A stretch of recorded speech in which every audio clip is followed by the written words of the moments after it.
¿Estamos listos para la palabra? Gloria a Dios. Dios es bueno y para siempre su misericordia. Padre, te damos gracias, Señor. Me pongo en tus manos en este día.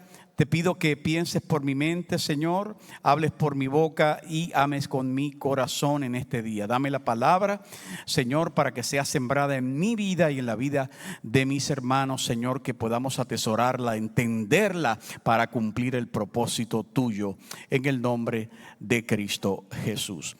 En este día quiero hablar sobre una frase súper importante que viene del latín y dice e pluribus unum. E pluribus unum. E pluribus unum es la fuerza de muchos. La fuerza de muchos. Amós capítulo 3 y verso 3 nos da una pregunta que nos dice: ¿andarán dos juntos si no estuvieran de acuerdo? ¿Qué contesta usted? Algunos lo hicieron, ¿verdad? Lo dijeron con mucho temor y temblor, o sea que la esposa esté ahí y... ¿Andarán dos juntos si no estuvieran de acuerdo? Romanos capítulo 12, verso 5, el apóstol Pablo dice: así nosotros, siendo muchos, somos un cuerpo en Cristo y todos miembros los unos de los otros. Quiere decir que aquí no hay llaneros solitarios, todos somos un solo cuerpo. Y la iglesia debe entender que es un solo cuerpo. Fíjese, es interesante porque el apóstol le habla a una iglesia naciente, una iglesia que estaba comenzando. Y el asunto es que ya Cristo se había ido. El maestro se había ido, había venido el Espíritu Santo, pero la gente comenzaba a operar en su yo. Por eso encontramos muchos conflictos apostólicos en su yo y en su manera de pensar. Y empezaban los tirones dentro de la iglesia, la separación dentro del ministerio. Y es Pablo entonces que nos habla y nos enseña sobre esta unión, haciendo eco de las palabras de Cristo. El tema o el título pluribus unum viene de una frase latina que significa muchos o de muchos. A partir, o pluribus, que habla de uno, de muchos, y unum, que habla de uno. Uno hacen muchos, o muchos hacen uno. Uno de los primeros lemas nacionales de los Estados Unidos es el lema que alude a la integración de las 13 colonias. Para los que han estudiado historia, las 13 colonias americanas para crear un solo país. 13 colonias para crear un solo país. El tema tiene 13 letras y fue escogido por el primer comité del sello de los Estados Unidos en 1776, al comienzo de la guerra de la independencia de los Estados Unidos. Ahora, yo no sé si los que son de la generación de hierro se acuerdan que en la moneda, precisamente en el centavito, usted cuando miraba el centavo decía e pluribus unum. ¿Cuántos se acuerdan de eso? Vamos, los millennials no se acuerdan de eso. Los de la edad de la época de hierro, sí. Entonces nuestra monedita tenía esa frase, ¿verdad? Y muchas veces yo decía, pero si Estados Unidos habla inglés, ¿por qué tiene una frase en latín? Entonces estuvo en la moneda mucho tiempo, hasta el 1956, que e pluribus unum fue reemplazado por la frase en Dios confiamos. Bueno, los millennials y la nueva generación sí puede encontrar hoy día en la moneda que dice en Dios confiamos. Ahora, simplificando este significado, obtenemos la palabra unidad, del latín uno. ¿Qué dijo Jesús sobre la unidad? En Juan capítulo 17 y verso 21, el Señor dice: para que todos su iglesia, para que todos sean uno. Esto es el pluribus unum. Para que todos sean uno, como tú, oh Padre, en mí y yo en ti. Porque Dios en su esencia es uno. Y si Dios en su esencia es uno, Dios quiere que su iglesia, que su cuerpo también sea uno. Que también ellos sean uno en nosotros, es la oración de Jesús. Ahora, que la humanidad, que los hombres, las mujeres sean unos con otros, pero que los hombres y las mujeres y la humanidad también sean uno con Dios. ¿Para qué? ¿Para qué el empeño del Señor en esto?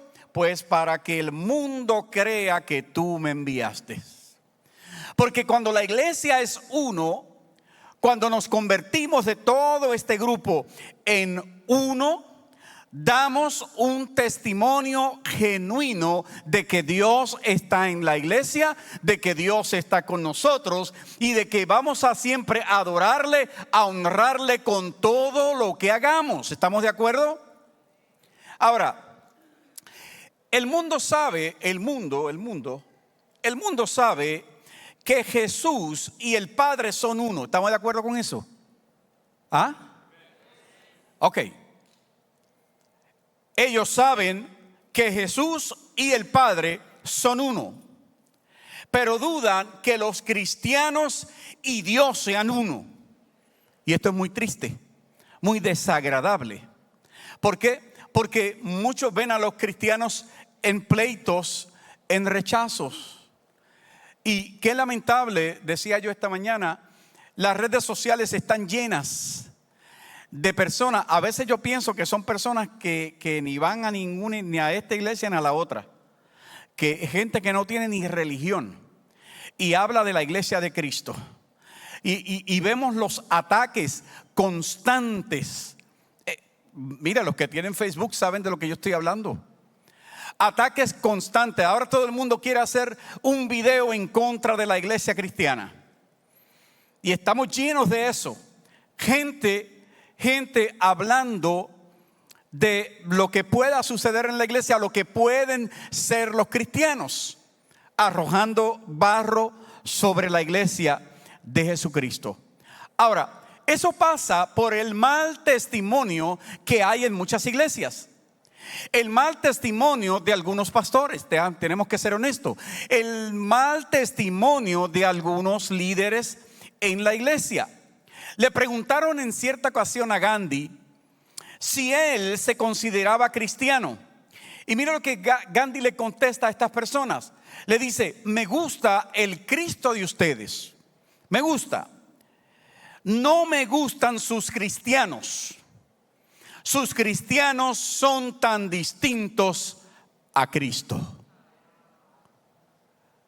Y esto es una expresión dolorosa para la iglesia, porque por algún lado nos estamos escapando del propósito de Dios, porque por algún lado no estamos dando el testimonio que debe glorificar a Dios allá afuera. Porque acá adentro podemos adorar, podemos cantar, nos podemos pintar de excelentes cristianos, ¿se da cuenta? Pero eso no pasa después de esas puertas. No damos el testimonio de lo que realmente Cristo ha hecho en nuestra vida. El mismo Gandhi es el que escribe diciendo: no dejes que se muera el sol sin que hayan muertos tus rencores. ¿Habrá gente rencorosa en la iglesia? Yo no le estoy hablando al mundo, yo le estoy hablando a la iglesia. Estoy diciendo a la iglesia que aquí dentro hay gente que anda con un saco de rencores, que no han sanado. Él mismo dice que con el puño cerrado no se puede intercambiar un apretón de manos. Y hay gente que en vez de tener sus manos en son de amistad, están todo el tiempo con el puño cerrado. Y es triste que eso ocurra dentro de la iglesia, y peor que ocurra en los ministerios de la iglesia. que esté sucediendo donde se supone que adoremos a Dios, que esté sucediendo donde se supone que estemos todos pensando como una sola mente. Usted dice, pastor, eso no pasa aquí, porque no has visto bien, ¿verdad? A veces le pasamos el pañito a la casa diciendo, no, eso pasa en otro lado, eso pasa y no pasa aquí. La realidad es que sí. La realidad es que tenemos gente trabajando en la obra que de repente se nos desaniman y no sabemos por qué. Cristo no tiene la culpa, Dios no tiene la culpa, el Espíritu Santo no tiene la culpa. ¿Se da cuenta? Hay gente que se nos va de la iglesia peleados con otros. Ahí nadie me ama, ahí nadie me busca, ahí nadie me llama. Esta palabra es dura, ¿viste? Pero es una realidad dentro de la iglesia. Por eso es que hoy vemos gente aquí y en un mes no lo vemos otra vez. ¿Ahora lo ves? Ahora no lo ves. Y te preguntas, porque yo en ocasiones le he dicho a mi esposa, oye, ¿y aquella parejita fulano y fulana, sabes qué hacen domingo? No las veo. Y ella me dice, hace meses que se fueron. Y me pregunto, ¿por qué? ¿Por qué? ¿Por qué la iglesia no está en crecimiento? De eso se trata el mensaje de hoy. ¿Por qué nuestros ministerios no tienen la capacidad o el crecimiento o la madurez que tienen que tener? E pluribus unum. Cuando fomentemos la unidad, van a resurgir nuestros sueños y vamos a hacer una iglesia saludable. La clave para la unidad, iglesia, está en el acuerdo.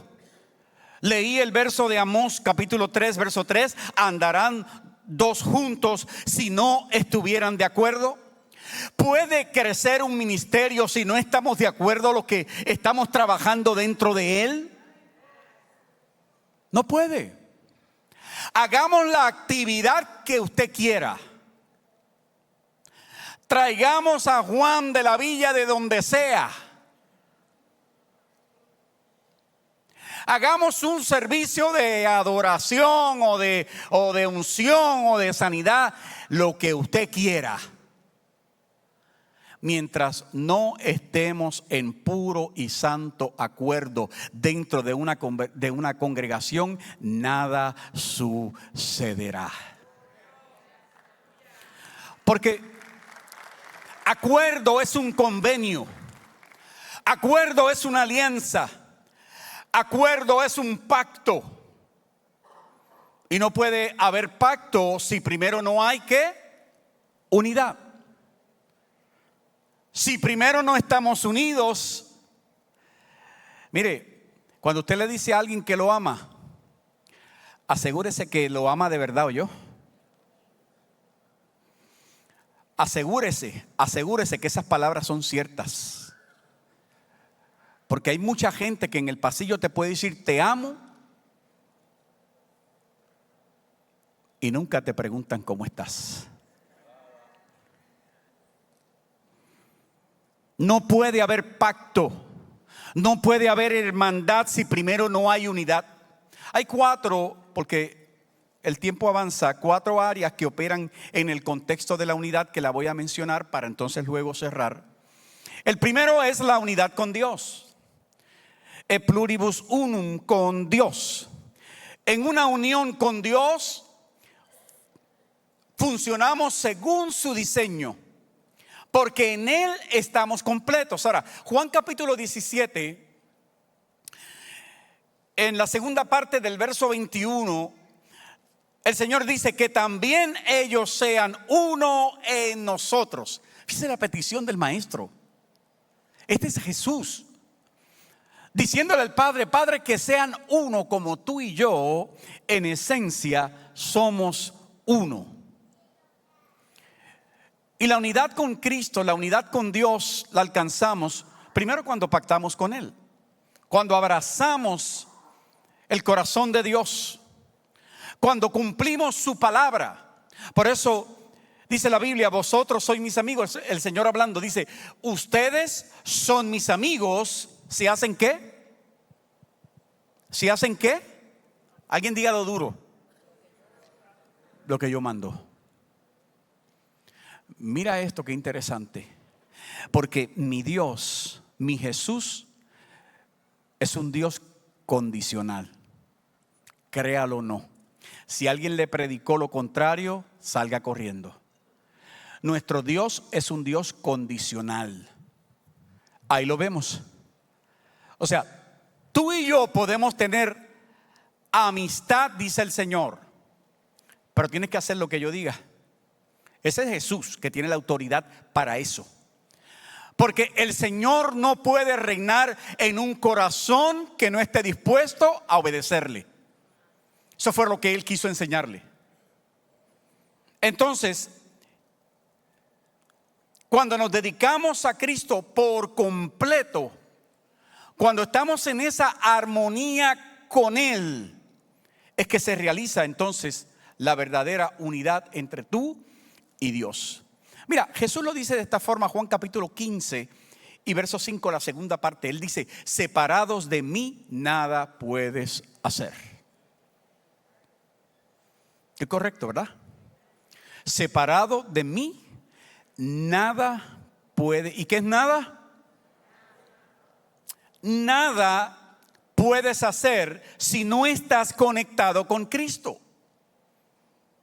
El verso 7 dice: si permaneces en mí y mis palabras permanecen en ustedes, pedid todo lo que queráis o queréis y os será ¿qué? Hecho. ¿Sabes por qué, iglesia? Porque hemos sido creados para estar unidos con Dios. Ahora veamos esto en otra perspectiva. En el matrimonio, la unidad del matrimonio, Efesios capítulo 5 verso 31 dice: por esto dejará el hombre a su padre y a su madre y se unirá a su mujer y los dos serán e pluribus unum, los dos serán una sola carne. ¿Puedes entender eso, iglesia? Los dos serán una sola carne. Verso 28 dice: así también los maridos deben amar a sus mujeres como a sus mismos cuerpos. El que ama a su mujer, a sí mismo se ama. Y esto va de los dos lados, ¿sí? Porque nadie aborreció jamás su propia carne, sino que la sustenta, la cuida, como también Cristo a la iglesia. Porque somos miembros de su cuerpo, de su carne y de sus huesos. Así que el matrimonio debe estar fundado en la unidad. Debe estar fundado en la unidad. Obviamente, cuando un matrimonio está dolido, está quebrado en alguna parte, pues hay una pequeña separación, ¿verdad? Hasta que decidamos repararla o hasta que el Espíritu Santo comience a trabajar en esa área. Ahora, para mantenerlo así debemos cultivar varias cosas. 1, el mutuo cuidado sentimental. 2, respeto. 3, aceptación. La buena comunicación, el buen juicio y la protección. Eso es en el matrimonio. Ahora, la unidad en el hermano, porque precisamente le estoy hablando a la iglesia. Este es mi contexto en el día de hoy, la iglesia. La unidad con el hermano, donde muchos sufren esto. En Mateo capítulo 5, verso 23, dice: pero yo os digo que cualquiera que se enoje contra su hermano será culpable de juicio, y cualquiera que diga necio a su hermano será culpable ante el concilio, y cualquiera que le diga fatuo quedará expuesto al infierno de fuego. Qué duro. Por tanto, si traes tu ofrenda al altar, en otras palabras, si vas a ofrecer tu servicio a Dios, si vas a adorar a Dios y allí te acuerdas que tu hermano tiene algo contra ti, no diga como dicen muchos: Señor, brega con él. Me parece que no me pasa. Métele las manos. Baja fuego del cielo. Sí, porque siempre estamos mirando, ¿verdad?, lo que sentimos nosotros, lo que padecemos nosotros, pero no lo que padece nuestro prójimo. Entonces pensamos que la gente está en contra nuestra, ¿sí? Y estamos adorando a Dios aquí, estamos cantando, estamos tocando, estamos predicando, estamos ministrando, estamos sirviendo café, estamos trabajando con los ujieres, trabajando con los niños, con los matrimonios, con los hombres de la casa, con el media de la casa, y tenemos un problema en el corazón. ¿Te das cuenta? Quiere decir que cuando eso sucede, lamentablemente quiero decirte que tu trabajo ni tu adoración es aceptada por Dios. Coquí, oí por ahí. Antes de tú presentarle tu talento al Señor o presentarle lo que tú sabes hacer delante de Dios, asegura que tengas unión con Dios y unión con tu prójimo. Dice el Señor: por tanto, si traes tu ofrenda y allí te acuerdas de que tu hermano tiene algo contra ti, deja allí tu ofrenda, o sea, tu culto, déjalo allí. Tu adoración, deténla delante del altar, o sea, donde sirves, donde adoras. Y anda y reconcíliate primero. ¿Por qué será esto? Reconcíliate primero con tu hermano y entonces ven y presenta tu ofrenda y presenta tu culto al Señor. No antes de haber roto con ese sistema o paradigma, como tú le quieras llamar, que reina en tu corazón. El verso 25 dice: entonces el 24, ven y presenta tu ofrenda. Ponte de acuerdo con tu adversario. ¿Cuándo? Pronto. Entre tanto que estás con él en el camino. No sea que el adversario te entregue al juez y el juez al alguacil y seas echado en la cárcel. De cierto te digo, dice el Señor, que no saldrás de allí, de esa cárcel emocional, espiritual, almática, hasta que pagues el último cuadrante. Ahora entiende usted por qué hay gente que pisa y no arranca. Trata de crecer en la iglesia, trata de crecer en un ministerio, trata de buscar a Dios y no lo encuentra, no siente a Dios, no pasa nada en su vida. Es que hay algo que tiene que trabajar primero. Usted sabe que en el liderato hay gente que no ha perdonado a su prójimo. Hay gente que son líderes que no han perdonado a su padre, a su madre, aquel que te hizo algo en el pasado. ¿No lo has perdonado todavía? Y algunos se han ido a la otra vida. Y tú dices: aquel sinvergüenza lo que me hizo. Bueno, pero ahora tú estás en Cristo. Ahora tienes que someter ese corazón delante de Dios y decirle: Señor, ahí te entrego esa carga. Es más, yo perdono a esa persona por lo que me hizo, por lo que me hizo pasar. Yo he sufrido tanto en esta vida, dicen, ¿verdad? Como aquella canción que decía: sufrir me tocó a mí en esta vida. Así que esto resume que para tener una buena relación con Dios no puedes tener nada pendiente con tus hermanos. Debes estar en acuerdo. Y que los milagros, los que esperan un milagro de Dios, que los milagros ocurren cuando nosotros los seres humanos nos unimos con nuestro prójimo y nos unimos con Dios. Eso pasaba en la iglesia primitiva. En Hechos capítulo 5, verso 12, dice que por la mano de los apóstoles, dice el verso, se hacían muchas señales y prodigios en el pueblo. O sea, esta es la iglesia de aquel tiempo, pero déjame decirte algo, esta es la iglesia de hoy también. Se supone que en la iglesia de hoy veamos señales y veamos prodigios. Se supone que tengamos milagros operando dentro de la iglesia. ¿Cuál es la diferencia? El verso lo dice. Estaban todos como unánimes en el pórtico de Salomón. Entonces, ¿qué es lo que pasa? Le voy a decir qué es lo que pasa. Hay un elemento o un agente dentro de la iglesia, o sea, dentro de cada uno de nosotros, que se llama egoísmo. El mismo elemento que también se llama yoísmo, que impide la manifestación de Dios en nosotros. Y no nos damos cuenta muchas veces que Dios quiere operar un milagro en tu vida, que Dios quiere hacer un cambio en tu vida, pero el egoísmo y el yoísmo no deja que el plan de Dios se manifieste en tu vida. Hasta que tú no saques eso de tu vida, Dios no puede darte todo lo que tiene para ti, su plenitud completa para ti, para que opere en tu vida, en tu ser, en tu casa, en todo lo que haces. Así que si llevas mucho tiempo orando y no sabes qué está pasando, te invito a reflexionar y te invito a meditar en cómo tú estás caminando en Dios. ¿Qué es lo que está faltando que no deja que el Espíritu Santo de Dios se mueva como Él quiere? Y último punto, la unidad en el liderato. Esto es un tema súper sensitivo en el cristianismo.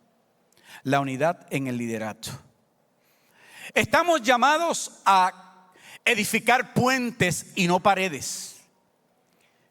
Porque quien no promueve la unidad edificará paredes alrededor de sí, que estas eventualmente se van a convertir en un calabozo. Mire, si usted es líder y está aquí, escuche, porque esto que voy a decir es para usted. Un buen líder es un ejemplo. Usted debe ser ejemplo. Un buen líder ama. Usted tiene que amar las personas. Un buen líder escucha. Tienes que detenerte a escuchar la gente. Un buen líder perdona y sabe pedir perdón. Hay gente que está en el liderato que no sabe pedir perdón. Y dicen, a mí, plin, si se ofendió, pues un problema tiene con Dios. El problema lo tienes tú, hijo. El problema lo tienes tú. Porque tienes que aprender a pedir perdón. Y pedir perdón no es que el otro tenga o no la razón. Es que simplemente no puede haber esa atadura entre tú y esa persona. Un buen líder habla cuando tiene que hablar, escucha, y un buen líder calla cuando tiene que callar. Porque un buen líder puede dañar toda la obra del Señor. Influyes a personas con el mensaje incorrecto. Número 7, un líder no difama. Es honesto, es verdadero. Usa misericordia y un buen líder equipa. Estamos llamados a equipar la gente, ayudarlos a crecer en la iglesia. Un buen líder sabe cuándo es el momento de menguar para que otro crezca. Y a veces pensamos que Dios me puso aquí y esto es hasta que Cristo venga. No necesariamente. Hay gente que agarran este ministerio, nadie me saca de aquí, ni el pastor me saca de aquí. Un buen líder reconoce cuando comete errores. Un buen líder no tiene preferencias personales, pero hay gente que tiene sus combos dentro de la iglesia. I'm watching you. Hay gente que tiene sus combos. El líder construye puentes para que otros pasen, para que crezcan, aún más que él. Yo soy el tipo de persona que cuando lidero gente, mi meta es que ellos sean mayor que yo. A quien yo le enseño una simple enseñanza bíblica, yo tengo la expectativa, Osvaldo, de que esa persona sea mejor maestro que yo, sea mejor predicador que yo. Que si me pusieron aquí a trabajar con los ujieres, yo quiero que el próximo líder que venga sea mejor que yo, que lo haga mejor que yo. Por eso yo me regocijo con Luis López y con Wanda Gualesca. ¿Por qué? Porque superaron el trabajo de Raúl y Wanda.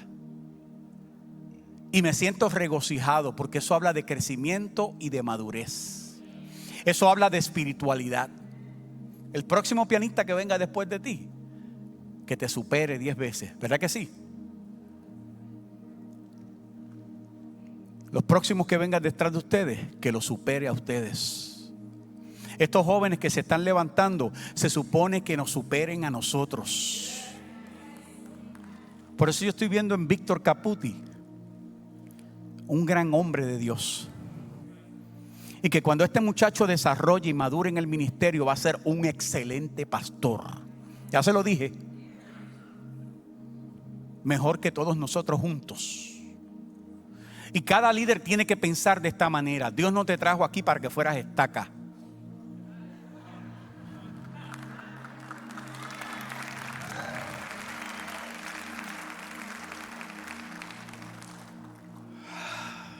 Ay, santo, ayúdame. Es que en el liderato de hoy hay mucha competencia. Ay, yo tengo que ser mejor que Milton.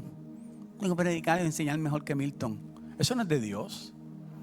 Yo tengo que regocijarme cuando yo escucho a Milton que me llama y me dice: pastor, este es el mensaje que tengo para hoy. Y le digo: dale. Y él comienza a decirme: voy a predicar esto. Y bro, dale por ahí para abajo, métete por aquí, por allá. Pero yo me regocijo cuando viene otro pastor que hemos hablado y trae excelente mensaje aquí.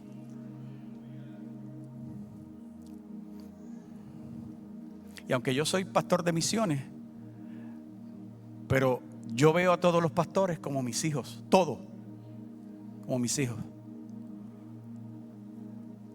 Y le abanico la llama, ¿verdad? Aquellos saben que si cometieron un error teológico, como a veces uno lo comete, en el pasillo le digo: papi, se te fue la línea por aquí, tienes que trabajar con esto. Pero yo quiero ver gente que crezca más que yo, porque para eso he venido. Es necesario que yo mengüe para que los demás crezcan, para que la iglesia de Cristo exalte el nombre del Señor. Por eso Gandhi decía que los cristianos eran tan distintos a su Cristo, porque ahora Cristo quiere que todo el mundo aquí crezca. Mayores cosas de las que Él hizo, Él quiere. Mira qué tremendo que tú las hagas. Ese es el mejor ejemplo. Que no seas tropiezo a tu hermano, al que trabaja contigo. No seas tropiezo. Mateo 18, ya acabo. 2 versos más y me voy, 3. Ay del mundo por los tropiezos, porque es necesario que vengan tropiezos, dice el Señor. Pero ay de aquel hombre por quien viene el tropiezo. Cuidado, no te metas ahí. Cuidado, no le metas el pie a la gente que se está levantando. No desanimes al que se está levantando. Aquí no te van a reconocer. Cuidado con eso. Abanica su llama. Levántalo, dile: dale, vamos a alcanzar, vamos a edificar en el reino, sea quien sea, tenga el nombre que tenga el título que tenga. No seas tropiezo. Así que líder, pastor de la casa, Milton, Raúl, Milady, Caputi, Pastor Robert, no nos convirtamos en tropiezo a la gente, porque Dios va a hacer lo que tiene que hacer. Vamos a crear puentes. Vamos a fomentar la unidad en Cristo.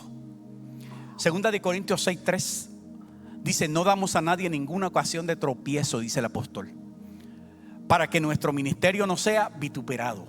Ahora, si te vituperan mintiendo, la Biblia enseña que eres bienaventurado. Ponte de pie, por favor. Necesitamos la fuerza de muchos, pero dice que en la unión está la fuerza. Es un mismo reino, es un mismo Señor, es una misma palabra, es un mismo cuerpo del que todos nosotros somos miembros. Pero lamentablemente, mientras el hombre siga alimentando su ego y quiere ser el protagonista en el servicio de Dios, el plan divino no se cumplirá, por lo menos en lo que hace. Y termino con esta escritura. Dice Pablo en Corintios 12:12: porque así como el cuerpo es uno Vamos, diga, somos uno. Aleluya. Si ustedes entendieran tan bonito que se escucharon al decir eso, habla de unidad. Somos uno. Somos uno. Dice, y tiene muchos miembros, pero todos los miembros del cuerpo, siendo muchos, son un solo cuerpo. Así también Cristo. No seamos mucho, iglesia, seamos uno. Inclina tu rostro y yo quiero que escudriñes tu corazón en este día. Que mires, ¿verdad? Como le hablaba el salmista al maestro, al Señor. Ve si hay en mí puede haber algo raro, algo que necesito que tú ministres a mi corazón, Señor. Padre, necesito perdonar a mi prójimo, a mi esposa, al esposo. Necesito perdonar a mi hijo, a mi hija. Necesito perdonar al líder de los matrimonios, de los hombres, al líder de misiones. Necesito perdonar aún al pastor que predicó hace unos domingos y me ofendió, o por lo menos creí que me ofendió. Necesito perdonar a los que trabajan en el café, que me dieron el café como yo no quería. Tan sencillo, cosa sencilla, pastor. Necesito perdonar al bajista que dio una nota ahí donde no iba. Y acá le dicen en el micrófono, busca la nota. Necesito perdonar al adorador, porque no cantó como yo quería que cantara. Los golpes que le diste a la batería. Entonces, digo esto, pero son pequeñas cosas que pasan en la obra del Señor. Y posiblemente ahí en tu corazón hay una semillita que no le pertenece al Señor. ¿Tienes que perdonar a alguien? Vamos, cierra tus ojos y mira a esa persona a quien tienes que perdonar.